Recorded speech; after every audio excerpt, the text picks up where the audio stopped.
Let's get this podcast started. Hello, welcome. Yes, yes, it's episode 5. Five. Jinx, yes. 5? Right, episode 5 of Old Bollocks with me, Howard H. Smith, and my good friend, Old Head or Steven, but you know. Yeah, you've not picked one yet, have you? No, it's because people will call me Old Head or just Head or Steven or sometimes Steve, which I have kind of a problem with, but you know. Ooh, you wouldn't last long over here, mate. 5 minutes and somebody would be called Steve. Yeah, well, I think with your accent it sounds okay. Like Steve doesn't sound quite as dumb, but in an American accent, Steve is a different guy. Steve's a different guy. Steve's a guy that wears really little running shorts all the time. Like that's right. Okay, I got you. I know who you mean. Well, to be honest, there's 2 names that I would not like to be called if I was an American male. And yeah, welcome to another episode of We Get Straight Down to Talking About Metal. I'll tell you, I'll tell you two names I would not like to be called if I was American, and that is Wes or Craig. For these reasons. 1, it's fucking Wes, not Wes, right? Wes, that is not a name. That is not even a fucking word. Wes, that's a name. Wes Craven, that was a guy. Wes Craven, never heard of him, right? And the other name... Which is interesting because I'm pretty sure he pronounces his name Wes Craven. Yeah, because he's fucking American and stupid. Doesn't know how to pronounce... Wesley, isn't it? Doesn't know how to pronounce his own fucking name. Well, it's Isn't fucking... it short for Wesley? Don't get me started. It's fucking Wesley. Okay, gotcha. All right. Yeah. Funny enough, I actually do say Wesley, but I say Wes Craven just because I've heard him say it that way. But you know, he doesn't know what he's saying. And the other name, he's dead now. So. Yeah, true. The other name, which I'm sure everybody is expecting, so I'm not going to fail to deliver, is of course Craig, because the name is Craig, Craig. Okay, Craig. Not as it's pronounced in the Americas, which is Craig. Craig. Where the fuck did that come from? I mean, people who go to Craigslist to buy things see that it's spelt right there, Craig. Yeah. What's the deal? Interesting thing, though. Over here, we pronounce Craig, but a lot of people will pronounce egg. Right. Okay. Yeah, especially in the South. I like my mom used to always say, "Can you grab me a couple of eggs?" Eggs. Cool. Okay. Eggs. Hey, can you give me a couple of eggs, Steve? That's exactly how. Well, except she didn't say Steve, but yeah, that sounded just like my mom. Awesome. Channeling your old mother there. Pardon me, that doesn't sound right. Let's move on. So yeah. Did we even say the name of the show? Old Bollocks? You did say it. I think I nearly got there. I got as far as episode 5, and then we got sidetracked. So it's episode 5 of Old Bollocks, as you know, because you're listening to this on the Talking Bollocks YouTube channel. No, it's not. It's the Talking Bollocks podcast. But that is a reminder that you can stop this shit right now, and you can go to YouTube, to Old Head's channel, and you can watch us larking about visually as well, or you can just continue to listen to the podcast. So, you know, neither of us are clowning around. Yeah, perfect for people that are put off by our faces. They can just go listen to it. Absolutely. I wouldn't blame them at all. Couple of faces for radio right here. Do you know what? I knew you'd laugh when I said that, because you laugh every time. There's something about good face for radio that is, I don't know, that joke maybe hasn't made it over to North America yet. No, it has. Oh, right. Okay. I love self-deprecating humor when it has to do with me. I find it very funny. And to be fair, us Brits have cornered the market in self-deprecating humor. And you have told me that I'm basically a Brit myself. So you are. That you are, sir. That you are. That's all right.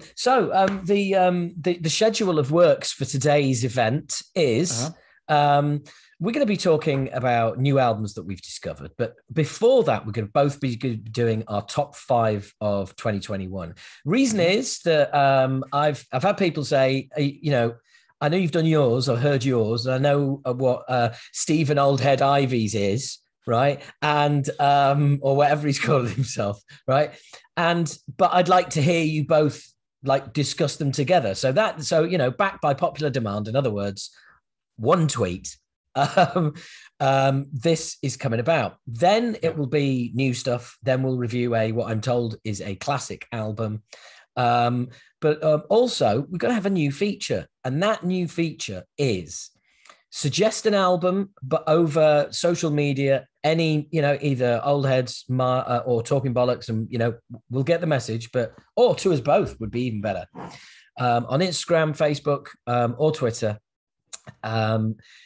suggest an album that you would like us to listen to and review that we haven't heard, that we're unaware of. So an album that came out last year. And the reason I mention this is, one of you guys got in touch, suggested this as an idea. I ran it past Steve, and we liked it, didn't we?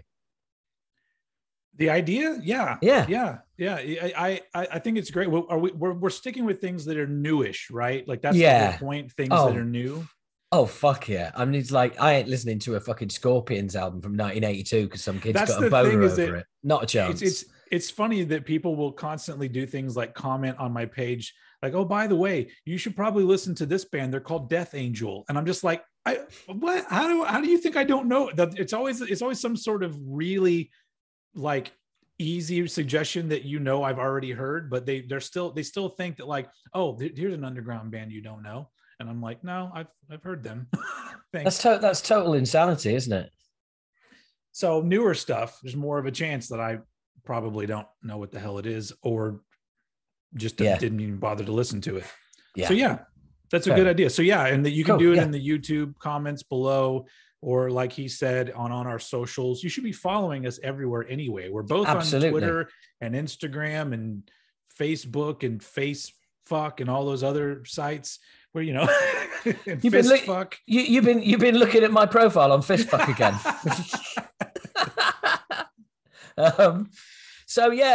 Top five. We're doing top five albums. But just a reminder, guys, just chuck your ideas our way, and we'll discuss the ideas on the next episode of Old Bollocks. We'll discuss the ones that have been sent in, so we'll name check you. Oh, how exciting is that? Hearing Stephen or me say your name. Oh, so there you go. It's worth doing just for that. Send us your ideas. We'll read through all the ideas on air, so don't send too many, otherwise that's a separate episode. We could do it as a spin-off episode, so just go on, hammer us and make sure it's quite a few, because if we come to the next episode and we only read out two, one of us will say, well, we've really thinned it out to the last two, and it'll mean we only got two. So send your ideas in for albums that have come out recently that you think we're unaware of. And if we're both unaware of it and want to, I tell you what, if we're both unaware of it, we have to do it. We have to do it. So there you go. Yeah, I don't think we should even listen to a clip. It should just be absolutely. And then that's the album we talk about. Well, if they say the name of the album and the band, I'm going to know if I've heard it or not. And if the answer's no and you say no, then and don't send us, like stuff that you totally absolutely think we won't have heard of, just like being stupid. But we'll give anything a go, won't we? Should we remind them, try to keep it in the rock and metal area? Yeah. That'd be good. Let's have some parameters here, okay? Let's say it's got to be from the last 10 years, and it's got to be rock or metal. So there you go. There are your parameters. 10 years, rock or metal, and we haven't heard it, and you think it's great, and we should listen to it and see what we think. Okay, cool. Let's move on. It's the top 5 of 2021. Who's starting this? I don't. I'm fine, mate. You can if you want. I'm easy. I tell you what. Why don't we just go? 5 each, 4 each, 3 each, 2 each, 1 each. Although mine are in no particular order. Oh, mine are, because I've already. I'm almost positive that you didn't watch my top 10 anyway. So these will be. So it'll be. That was a big thumbs up from me. Talk about. Yeah, that was a big thing. Yeah, but I deliberately don't watch any of your stuff, right? And I deliberately don't. I used to, but I don't now, because I don't want to. It'll fuck this magic we got going here, bro. Yeah, I don't want anything to mess that excuse. Nothing can mess with the process. I'm channel vision here. Okay, come on, eyes on the prize. Cool. All right, so I'll go ahead and start with my number 5. Okay. I'm gonna be brief with these, just so if we have a discussion we can have about them, we'll do it. If not, let's just fuck off and move on. Okay. My number 5 is Wild Type Droid from the band Failure. Fuck off, move on. Which Failure, alternative rock band from the 90s. Okay. Toured. I saw them first with Tool back in the 90s. It's starting to sound like a band that somebody would send in that they've heard over the last 10 years and that they think we should have. Are you ahead of me? Have you started the feature? Like, Why, are you saying you don't know Failure? No, I don't. I've never known Failure in my entire life, sir. They're a really great heavier alternative rock band, kind of spacey. But I first saw them in '94 with Tool. They opened for Tool. And they just put out a new album, and it's great. It's not heavy. It's a very it's a very understated kind of cool. Using the word alternative rock doesn't really nail it down, but it's really well done shit. And I mean, it's not. It's kind of the thing that if you don't know the band, then it's hard to explain what they sound like. Yeah. But it's great shit. That was my number 5. Well, that's bizarre. I mean, it reminds me, and just bear with me here because I'm just having a look for something. But okay. That kind of. Sorry, I'm looking in the wrong folder. That description reminds me of another band who are a bit Tool-y. And that was a band that Billy Howdell put together, and I've put a fair bit of it on Radio Bollocks, which is a perfect moment to introduce you all to the concept of Radio Bollocks, which is a monthly radio show that I put on for patrons on Patreon. So go and sign up there. There's loads of links. Please click one. Ashes Divide. Have you heard of them? Nope. Really? And honestly, like the Failure can't really be compared to Tool at all. If anything, they'd be closer to a Perfect Circle if you're actually talking about Toolish stuff. That's why I'm thinking Ashes Divide would be because Ashes Divide are occasionally surprisingly heavy. Like the first track, there's this massive chord in it, and you're like, what the fuck? But because it's Billy Howdell's vocals, it really does remind you a bit of Perfect Circle. So anyway, I've gone on about a band that didn't release an album this year. No, and it's good. Failure. You're giving it top 5. Yeah. Yeah. It's great. It's one of those. It's also one of those albums that the more you listen to it, the more you get really into it. And I like that kind of album. I like an album that really wants me to come back and listen to it. So that always ends up in a top for me. Okay. Well, I lied, or rather, I've changed my mind, and I am going to do it in order. So in order, at 5th of 5 is Mastodon, Hushed and Grim. And made your top 5? I would say I would say CD. It's been a thin year. It's in my top 10, but not my top 5. Yeah. I struggled with the top 5. I struggled with the top 5, if I'm honest. And it's in there because I feel like I owe Mastodon. And if Mastodon put an album out, it should be in the top 5. So I'm kind of putting it in there based on, I went old school. When I was at home, I bought a double CD for $7.99 of Hushed and Grim. I was like, I'm having that. So I put the work in. I've spent money on it. I'm a tight bastard. So it's like, right, okay, I'm going to listen to this. CD 1 is good, and bits of CD 2 are. It's not a double album. It was a fucking stupid idea. There's some kicking leaves through the parks bollocks on there that just disappears up its own arse almost as soon as it begins. But one thing that it has improved, the production, I've got a lot more time for on the CD. Sounds great. There's some fat fucking bottom end. It needs to be played on a stereo. That's the thing about that album, because car doesn't really do it. Earbuds doesn't, but you crank that through a stereo and it sounds fucking great. So I think it would, I'm putting it in there based on it's on its way to the top 5, and it almost inexorably is going to make it. So there's nothing else that I'm going to, lose any sleep over throwing out. So there you go. So Yeah, it's weird because I sound like almost grudging, but it's there. It's good. Yeah. I mean, I agree. I like it. I'm going to move through my number 4 pretty quick because this is probably not on your radar at all. Plus, it's not rock or metal, so it's cool. We'll get past it. It's a band. It's a group called 13, and 13 is spelled with like a 1 for the I and a 3 for one of the E's. And I hate them already.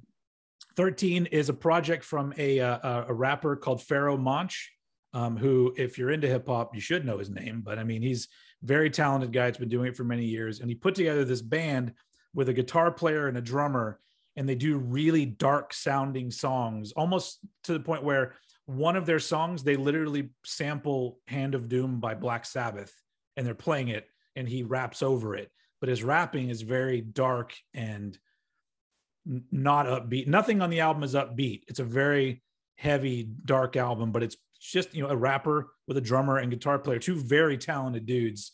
But it's not like rap metal or rap rock.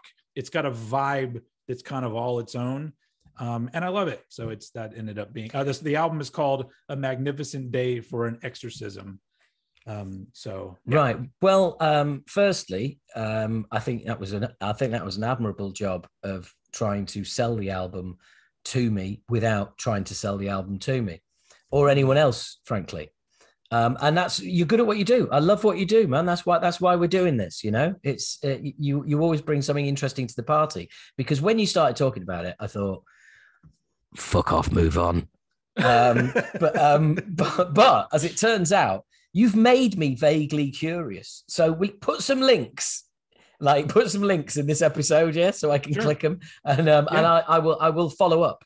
I don't know about failure. Well, actually, yeah, probably both of these I will follow up on, because they sound like things I might like. And also, I get to come on here in 2 weeks, and if I don't like them, give you hell. So, or alternatively, give you heaven, whatever that is.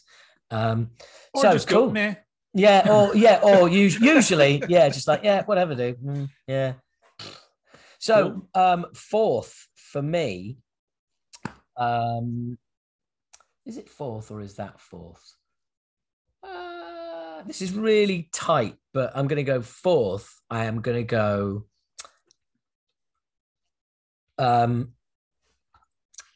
King Buffalo.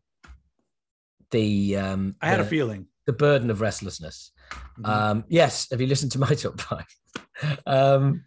There's the CD, which you can't see because I've got a background. So there we go. Put the CD up somewhere, will you, mate? I'll put the cover art up because I discovered this band completely old school. Saw a picture, saw the graphic of the album. In fact, I think I mentioned them, didn't I, on an episode of? I might have mentioned them on our very first episode. Yeah, we talked about the album. That's right, and then I ended up getting hold of the singing guitarist, and he came on the show, and he was top man, and we had we had a right old chat. We did. Sean McVeigh, that's it. They've put out another album since this. I mean, they're not fucking about. But there's something about this album that there's just a groove. I don't know what it is. And you said, yeah, it's a bit, there's just, it's too many instrumental, blah, blah. I can't defend it. Like, do you know what I mean? I can't, because I can totally understand that, because I'm like that most of the time. But this just clicks in my groove. And that's but it's not an album. It's not an album that I think is totally unwarranted of any kind of praise, because I think it's really well done. That's what I remember listening to, is like, this sounds fantastic. Yeah. And so I couldn't argue with that. But honestly, a lot of the things that you said about that album, you'll hear me say about one of my other ones I'm going to talk about. Oh, right. Okay, cool. In fact, we've already talked about all the rest of my albums on an episode of Old Bollocks at some point. So we can. Okay. With the rest of them. Well, to be honest, I'm thinking my third place. No.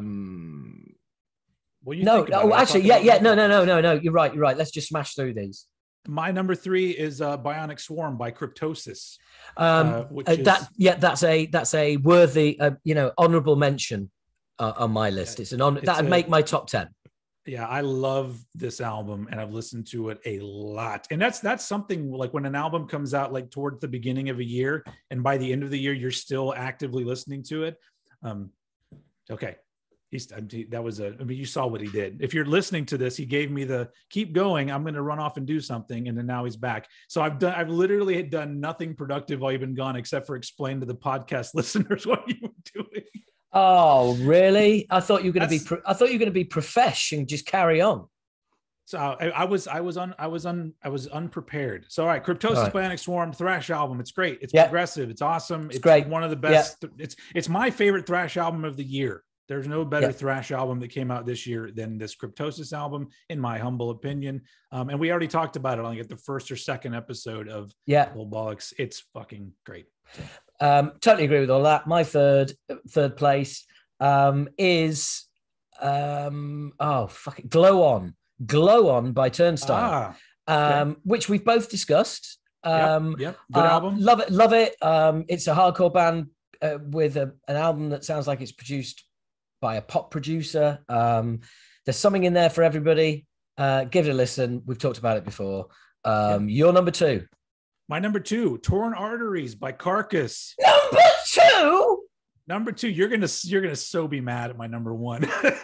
Man. So Carcass was Carcass would have been my number one if not for the number one that took its spot, because that fucking Carcass is another album that I've been listening to pretty much nonstop since it came out, and it's absolutely amazing. But I think the reason why it's number two is because I already knew it was going to be great. It did not surprise me, but I do really love it. Now you see, I've got that the other way around. For me, if you're expecting something to be brilliant and it is still brilliant, then that's probably better than brilliant, because you had raised expectations. It's actually better than you think. If it's achieved those and gone over them, then you see you've given your number one spot. Somebody's just sneaked in there by, I didn't know that was going to be like that, So they've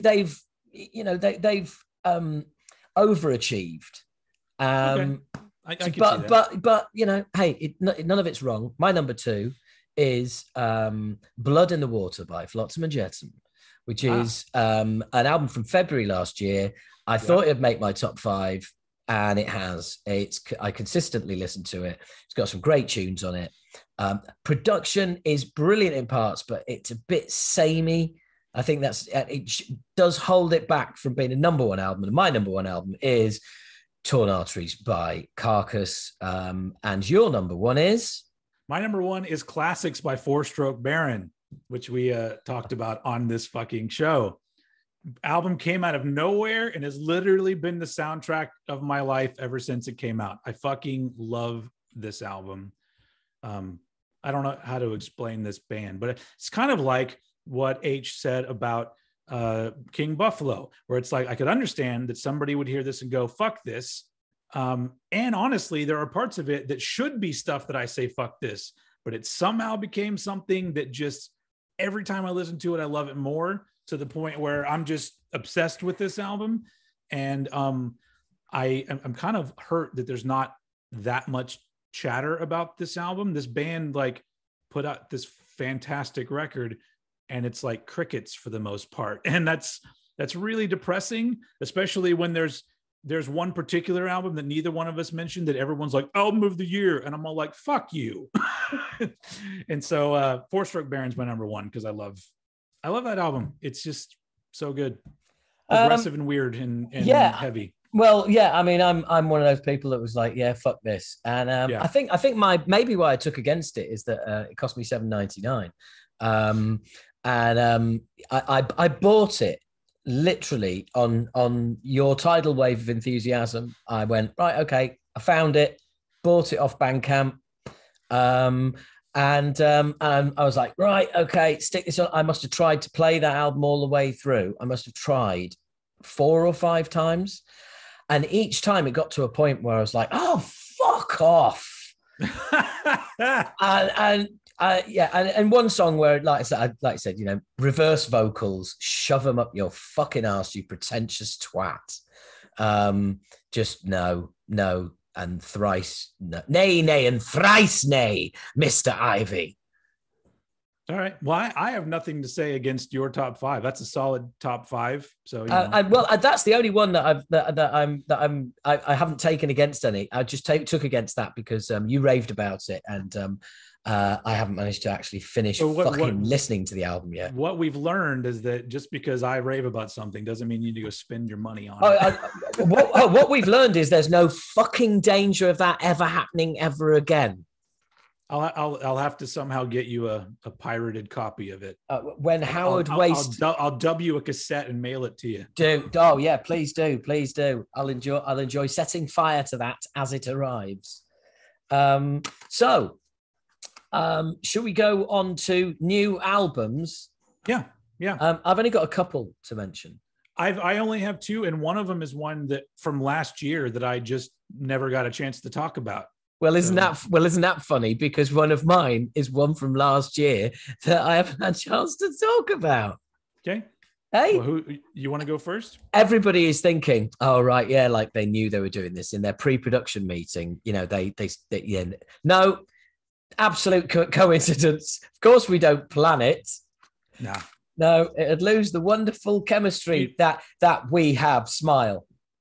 Yeah, you can't plan this kind of entertainment. It just absolutely happens naturally. What? It's what? It's what? Sorry, entertainment. Is that what we're doing? Is that what we're doing? I would hope if somebody, especially if somebody is lasted this long into the video, I would hope they're being entertained in some way. Fuck you if you're watching. Fuck you. Go fuck off to someone else on YouTube. Go on. Or piss off. We don't need your sympathy. There are those people that love, getting their asses beat, like the sadomasochism type shit. Maybe that's what it is. Like they hate this so much that they just watch it because it makes them feel something. Those people are they, Stephen? Yeah. Those. Right. Okay. Yeah. All right. I hear you, brother. I hear you're in a pain. So my first album from last year. Actually, sorry, no, it's from this year. This is the one that's from this year. Okay. And this album is by Billy Talent. What a surprise! It's their new album. It's their new album, Crisis of Faith. Now, the lead single came off it in 2019, so that's not ideal. Wait, it took them that long to put the album out? Yes, because of the pandemic and everything. It was like they put everything on hold. Yeah. Now, it's great. I love it, but I've got one problem with it, and that's the track listing. The track listing has the first single they released way back in 2019, which is nearly 7 minutes long, even has a bit of saxophone in it, and it's totally different to anything Billy Talent have ever done. And that's the opening track of the album. Everything else is standard Billy Talent, 3.5 minutes, 3:45, 4 minutes 10, in, out, shake it all about, absolutely bang on, pop punk done intelligently and brilliantly and catchily by one of the best exponents of it to ever walk the planet. And then, but it starts with this 7 minute fucking, and it does my head in, but I'm loving it. But I have to say, album number 6, I would give every one of their first 5 albums is either a 9 or a 10. They're that good. This is probably an 8. It's the first, but the thing is, I still can't figure out why. I still can't figure out, because I can hear it all. It's all there. Everything that I want is there. But for some reason, it's just not quite, I haven't quite got the depth of songwriting that the others have. Copyright. Yeah. Sorry about that. So anyway, but if you like Billy Talent, go and get it. If you don't, it's not going to change your mind. I listened to that album based off of you talking about them, because Billy Talent's a band that I didn't know that I had ever heard. Did you spend $7.99? No, I pay $10 a month for Apple Music, so I can listen to things whenever I want. You have to, don't you? Yeah. So, I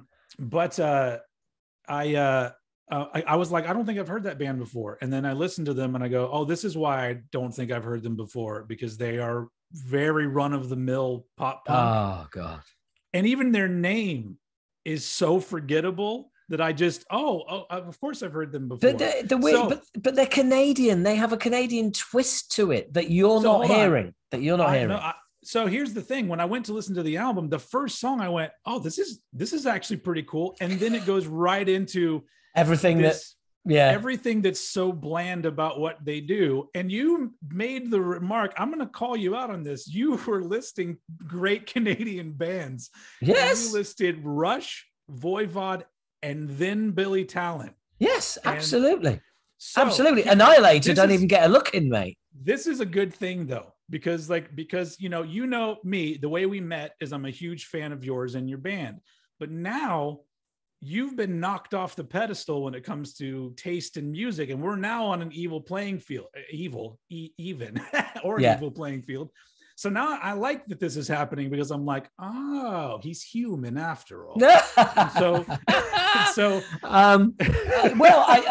Dude, I'm just disappointed for you, because if you're not getting why Billy Talent's so good, maybe, and look, it's a challenge if you want to accept it, and we can, we do this. You can do it to me sometime as well. But I'm gonna say to you, go back, because I did say all their albums of 9 or 10. I need to go back and listen at least once to all the albums. Okay. Now, some of them are longer than others, but you will go on that journey. You may come out of it and go, do you know what? I like that album. Yeah. But because there is one album that they did which is quite different from everything else. It's still them, but it sounds different. It feels different. But go for it. And bearing in mind, it is only 5 albums, because you've listened to 6, the 6th. And tell me, and if you're still like, yeah, do you know what? Not changed my mind whatsoever. Absolutely hollow pop punk. Then fine. Here's the thing, though. The weird thing is that it has nothing to do with them as a band, though, because they sound great, and there are parts of certain songs where I would go, oh, that was nice, and then it leads into something where I go, all right, I've heard this like 1,000 times. And so maybe that's what you're referring to, is they sprinkle in these little things that kind of make them unique to the Billy Talent. Right. Crisis of Faith is a bad album, is a bad start. Like, bearing in mind, I said that all the albums are 9 and 10s, and that one's an 8. So you can make that accusation. And my best friend, who's a huge Billy Talent fan as well, doesn't rate this new album. So, and for exactly the reasons you said, he said, like, there's too much like vague pop punk that could be anybody on there. And I'm like, well, that's fine. So yeah, cool. Yeah. I'll be interested to see what you think. Yeah, no, I'll go back and listen to some older stuff, because they are a name that's been knocking around for a while. And so long time. So, but there's a lot of bands like that where I never get around to hearing them, and then one day I do. But yeah, I'll check out a different album. I'm going to start with mine from last year, though. By the way, not a different album, all of them. Okay, all of them. Starting with number 1, or should I go 5 backwards? Go Billy Talent 1, 2, 3, and then you're into the class. All right, cool. I mean, I'm all about supporting the Canadians, because they're absolutely. They're like our neighbors to the north that have it all together, and we don't. Absolutely. So. Up the canards. That's what I say. So my album from last year, this actually almost made my top 10, which is why I was kind of bummed that I didn't get to talk about it. But it's an album from a Finnish thrash metal band, and the band is called Homestyle Surgery, which is already a weird name, and the album is called Brain Drill Poetry.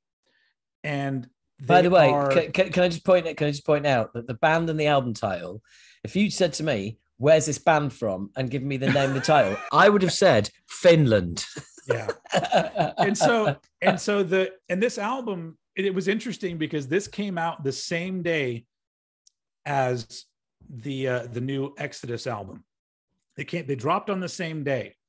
So 2 thrash albums came out. One of them was good, and that was Homestyle Surgery's album. So it made me happy, because I was already really annoyed at Exodus. So now that I got onto Homestyle Surgery, I was like, this is cool, because it's very like reminiscent of that sweet spot of thrash that I like, 89, 90, where the bands were more technical.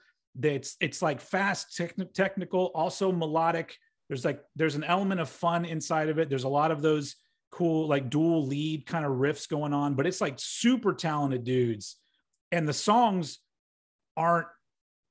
they're not chock full of average thrash shit. Like they seem to find a way to keep everything sounding pretty fresh, and it's just a really really enjoyable thrash album in a world now we live in where it's like 98% generic thrash albums, and then these few that come out that I go, oh, all right, that's cool.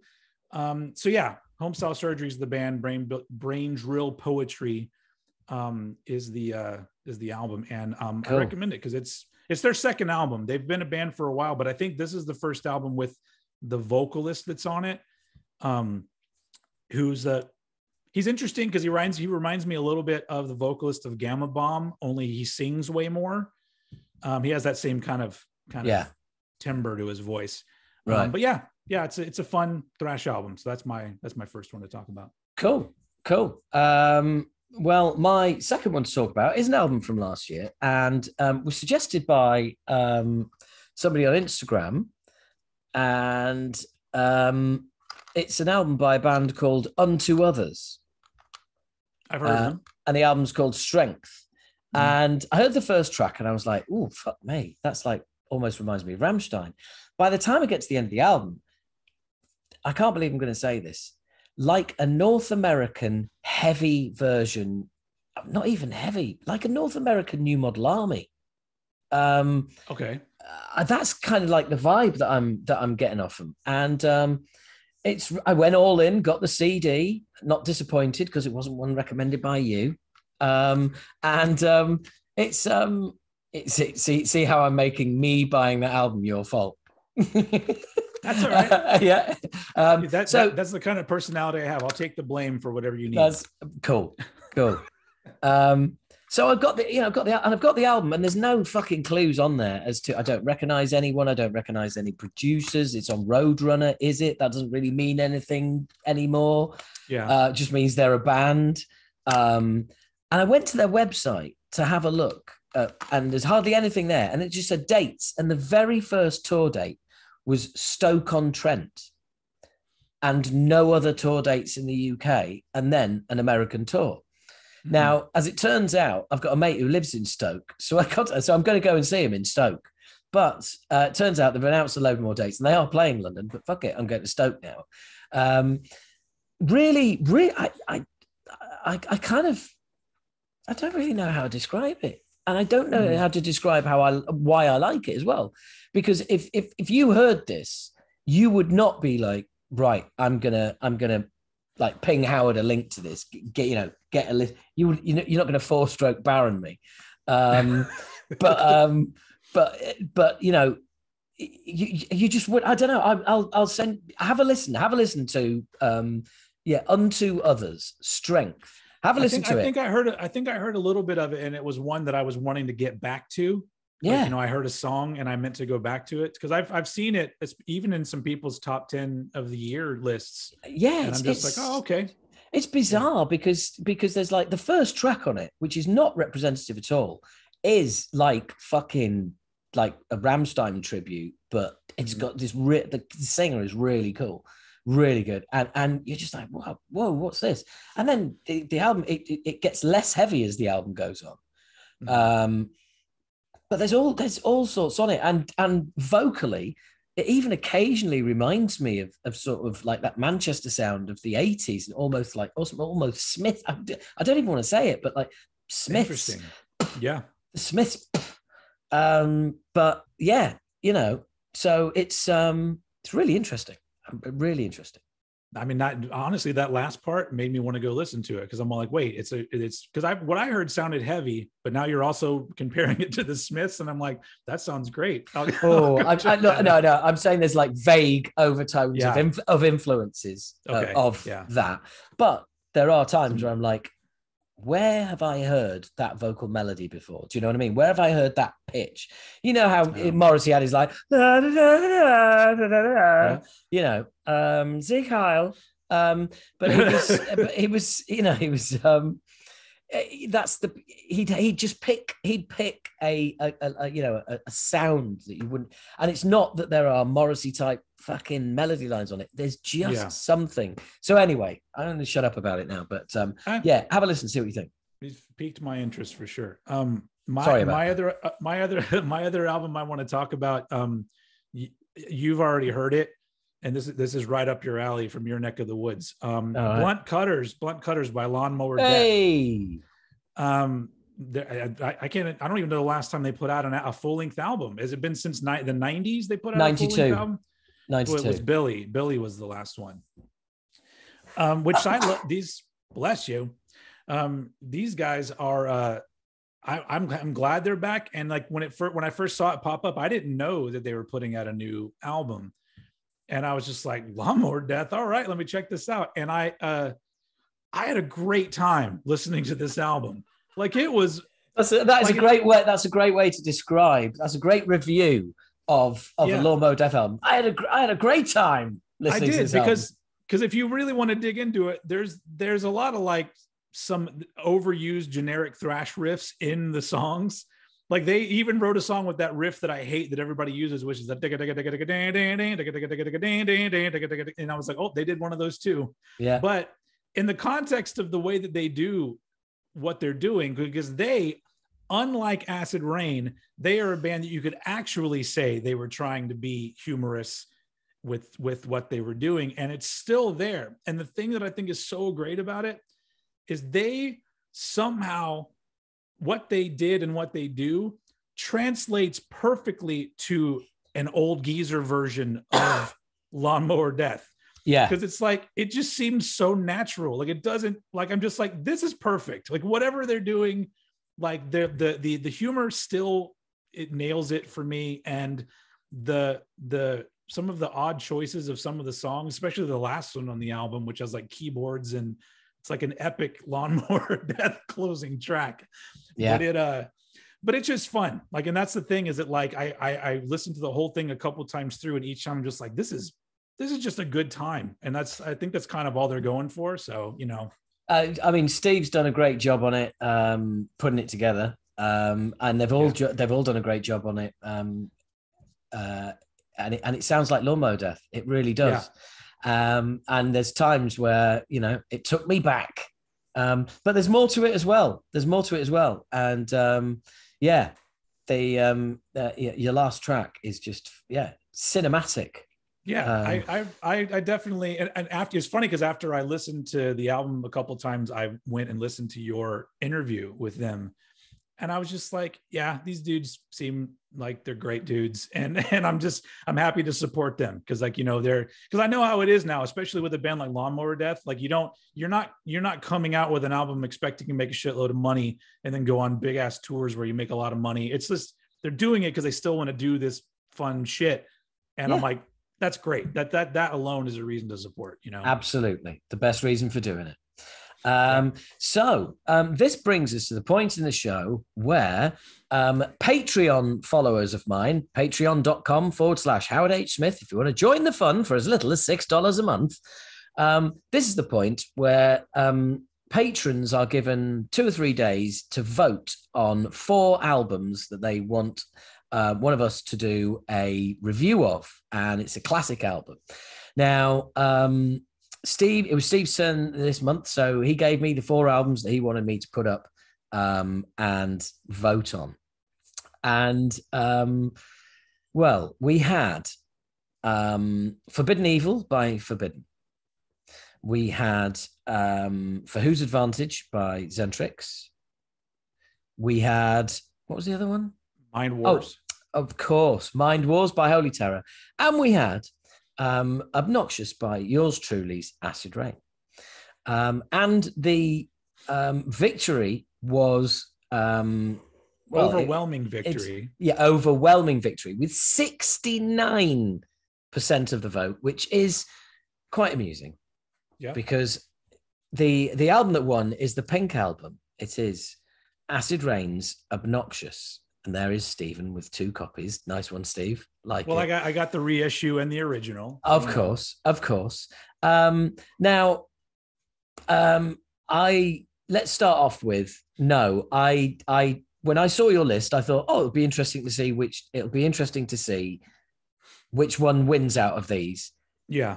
And I'll be honest, I was looking at it purely objectively, aware that one of those four bands, I was in one of those four bands, but not looking at it from the point of view as somebody who had any skin in the game.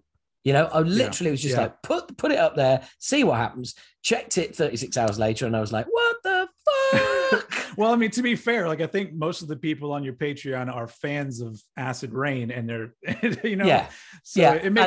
I knew what I was doing when I put it in there. Well, right, okay, I see what you're doing, because I think what they were doing is they're voting for, double bubble. They want to vote because they know I'm going to have to talk about it, and I might say something I've never said about it before or whatever. But and you get to shoot the shit with me about it as well, you cheeky little monkey. Yeah, look at young Howard. Look at him. H on vocals, ladies and gentlemen. He has hair. Yeah, there was a point. Yeah, it's still kicking. It's still kicking around. But I'll shut up because it's not my review; it's your review. This is one of my favorite albums of all time, not just thrash albums. Like I really, it's my favorite Acid Rain album. Although, like, it's only because of number of times I've heard it in years that I've known about it. Because I really think Age of Entitlement, given years, might end up being one that stands the test of time in the same way. But I've talked about it before. This just gets better. This gets better. Now you're reviewing Age of Entitlement as well. This is great. Nah, we're just doing it. We're just doing Obnoxious. But but Obnoxious is great because I've talked about this because I sent you like a video talking about it when you did the anniversary for this. Yeah. And you very kindly included me in the video. But it's like it's what I was talking about earlier when I was talking about 89, 90 thrash bands were like, you know what? We don't have to do the same old shit anymore. It's like, why shouldn't this song be 9 minutes long? And why do we have to follow these rules of songwriting? Like, why does everything have to be this one particular way? Why does, and so I love the fact that it shines a huge light on the things that I hate about thrash music today, because there's so many riffs on this album that I go, I could never have written that.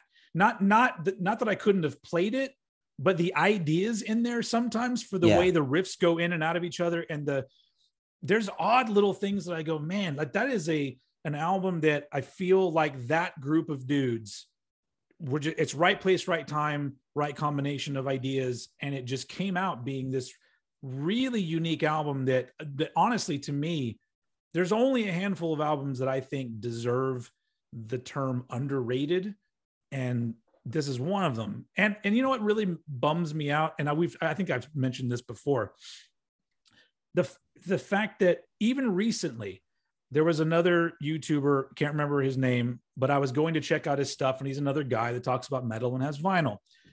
And he talked about Age of Entitlement, and he was talking about how it was great. And he said, the lyrics are now kind of serious because back in the day they were all jokey. And I'm like, no, they fucking weren't. Like, what was jokey about any song on this album, lyric wise? Nothing.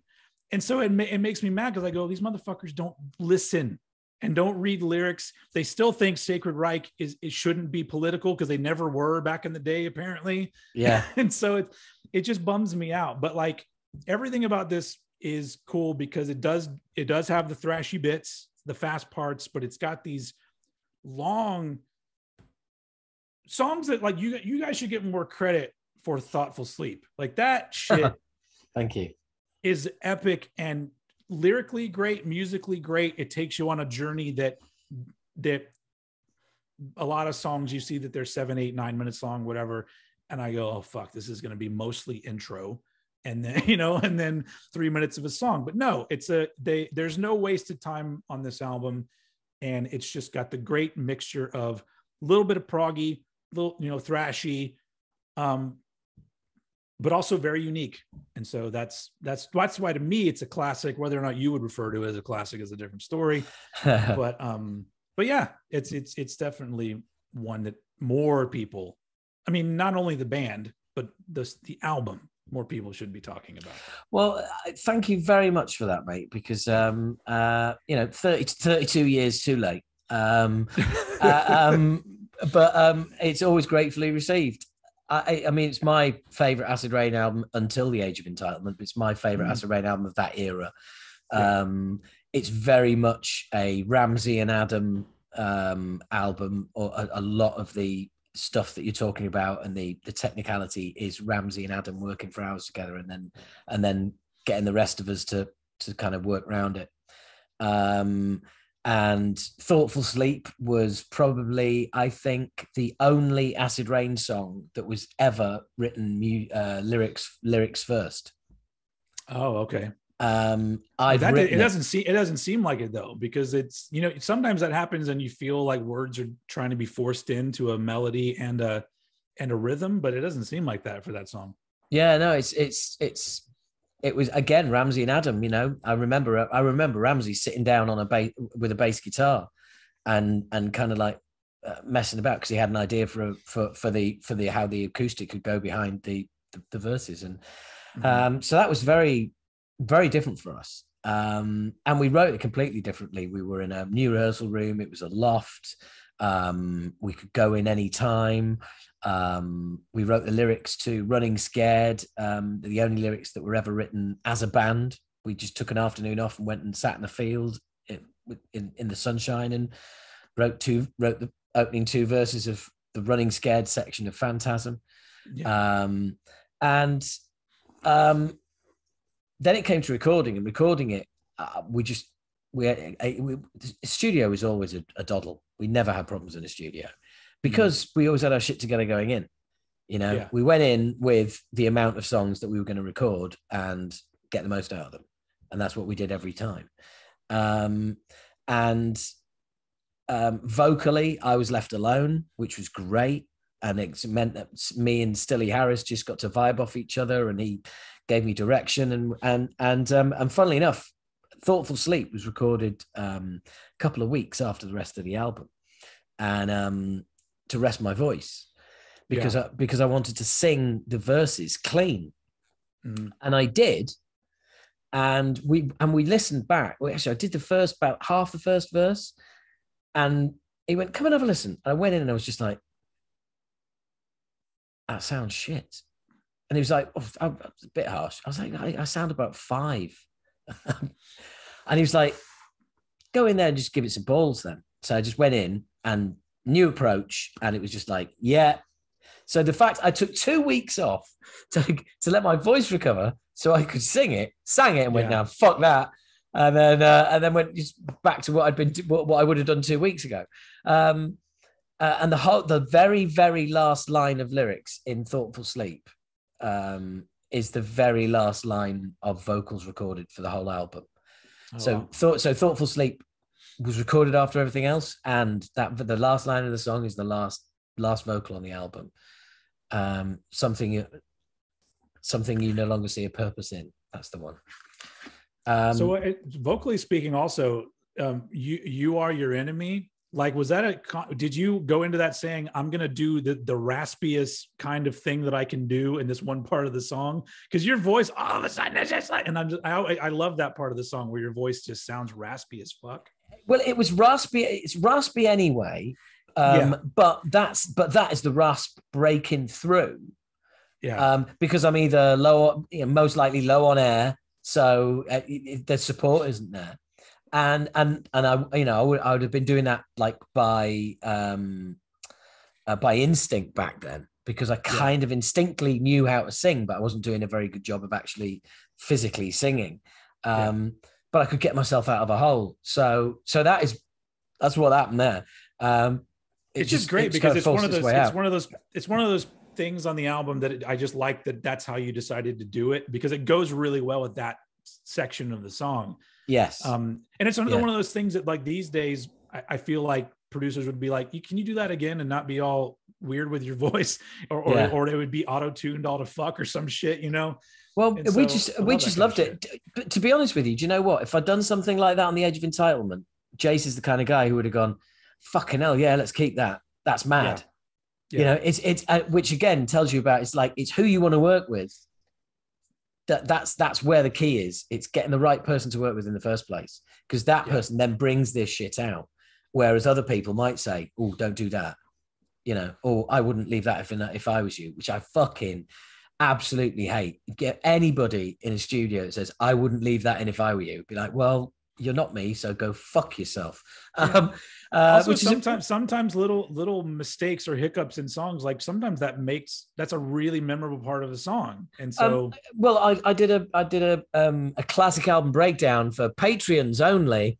For patrons only, that's $6 a month at patreon.com/Howard H. Smith. Come and join the party. I did the classic album breakdown of Rain in Blood. Yeah. Now I can't remember which song, but Tom Araya goes out of time. With his vocals. Isn't it necrophobic? No, it's necrophobic. Yeah. It's necrophobic. Yeah. It's the last verse, and he goes out of time, but it's close enough. Yeah. It's close enough. And the thing is that at some point the producer would have sat down, Rick Rubin. Okay, so imagine I've got a big. In fact, imagine I look like you. The Rick Rubin of Texas. Basically, somebody would have said, "Look, that's as close as it's gonna get." Yeah, it's like we can keep doing loads of takes, and he could get one spot on, but it will have lost all the feel. Yeah. So we need to go with something that's as close as, and this is it. Whereas now, you have the opportunity to actually make it perfect. So you can just go in and just shift, and just shift the voice and make it absolutely perfect. Yeah. And that's the thing. It's things like that which you remember years later. It's the idiosyncrasies and the kinks that you can iron out now. It's whether you should iron them out, because sometimes you're going to iron out what makes things different. You're going to iron out any kind of personality or identity. So it was.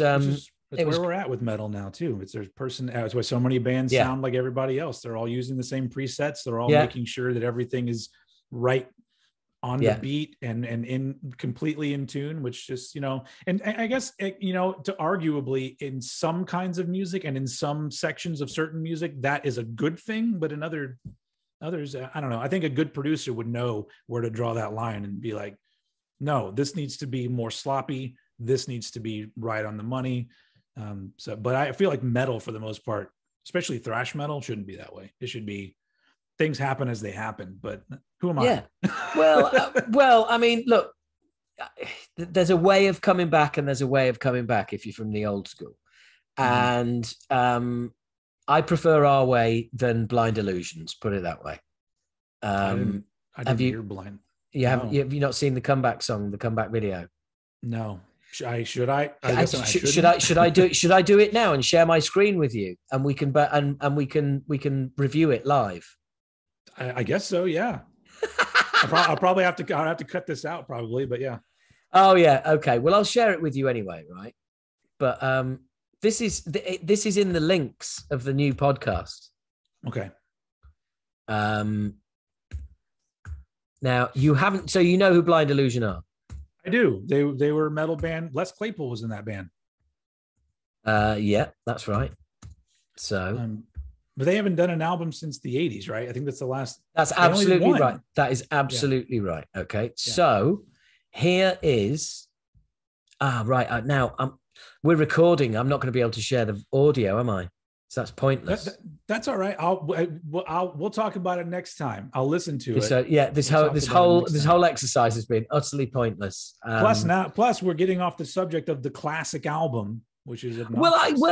I think we'd kind of covered that, to be honest. I have one question that I've always wanted to know about Obnoxious. Yeah, sure. At the end of Codes of Conformity, why do you play the song Get a Job really fucking sped up at the end of the track? What was the point there? Because we heard it. I can't remember.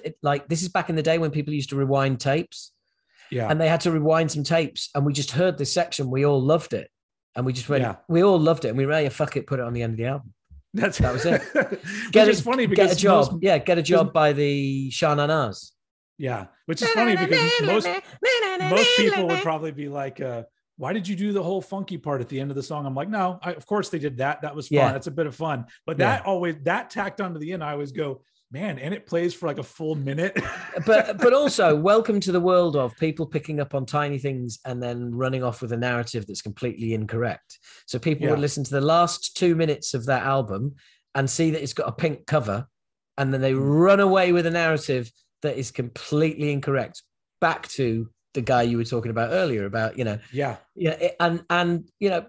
that's a very easy mistake to make.